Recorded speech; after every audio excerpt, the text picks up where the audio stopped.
Okay, let's quickly show a couple of examples of a string. Again, we can use single quotes, hello, or we can use double quotes. So here I say double quotes with world. You can also have an entire phrase, doesn't need to just be one word. So we can say this is also a string. So we have a whole phrase there, and the white spaces count as characters inside of this string.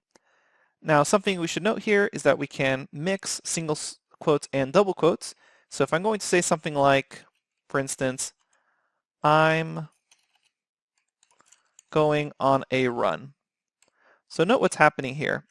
Because I'm using single quotes on the outside, only part of this is getting highlighted with the syntax. So this is going to confuse Python because it thinks that you're trying to end the string here, when really I'm trying to end the string here. So if I try to run this cell, it'll say an error here, invalid syntax. What I really want to do is wrap this in double quotes, and that way I won't have an error when I have this single quote in here. So then when I run this, Python has no problem. It says, okay, I get what you're trying to do here, trying to have a single quote there stay, and that's actually not part of the definition of the string. So now let's discuss actually printing out a string. So far, we're actually just asking the string to be returned. And that's the reason we see in and out with these cells. And that's also the reason we actually see the quotes in the output below the cell. But we can use the print function to actually print out a string. So we're going to say print hello, and if we run this, note what we actually get back. We no longer see the out in the cell, and instead we no longer see the quotes themselves. We're actually just printing out the actual string.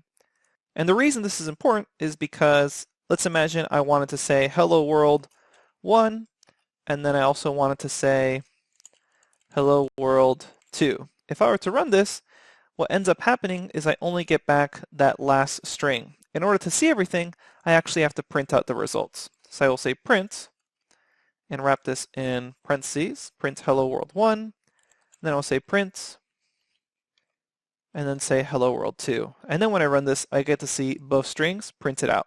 So I no longer see that output, I'm actually just printing the results.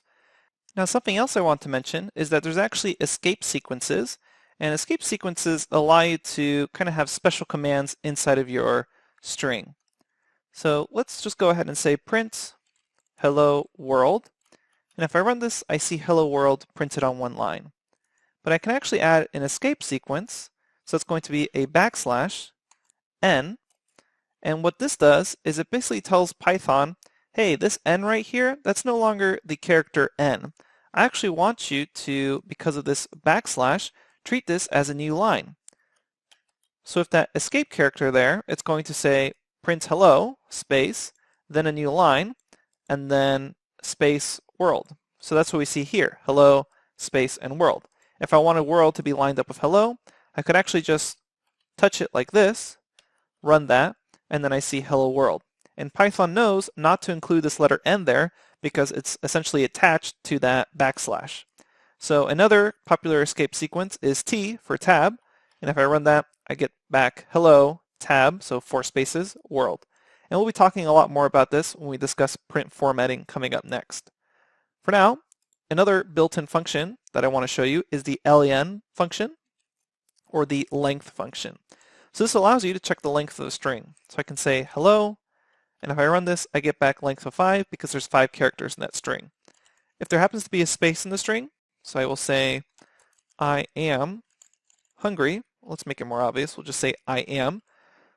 And we run this. Here we can see there's 4. So we have I space am, so that counts as a length of 4 characters in the string.